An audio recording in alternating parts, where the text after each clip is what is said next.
มดข่าวพาเพลินสวัสดีค่ะติดตาข่ายดักขยะที่ปลายท่อระบายน้ำแก้ปัญหาขยะไหลลงทะเลเมื่อวันที่23สิงหาคม2562โลกออนไลน์มีการแชร์ภาพเรื่องราวของผู้ใช้ Facebook ที่ใช้ชื่อว่าอู่รุ่งเรืองออโต้เซอร์วิสนครปฐมซึ่งเป็นภาพการใช้ตาข่ายดักขยะโดยระบุข้อความเอาไว้ว่าตาข่ายดักขยะปลายท่อที่เทศบาลนครระยองนำแนวคิดมาจากประเทศออสเตรเลีย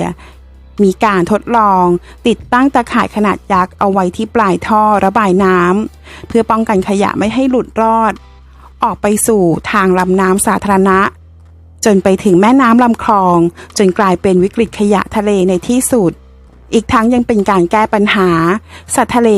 ที่ไม่อยู่จากการกินถุงพลาสติกเข้าไปอีกถึงกรณีนี้จะเป็นการแก้ปัญหาที่ปลายเหตุก็ตามแต่ก็ยังดีกว่าไม่ทำอะไรเลย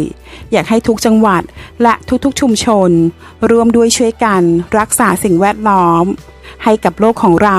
และระบบนิเวศทางทะเลต่อไปนะคะขอขอบคุณข้อมูลจากสำนักข่าวสยามนิว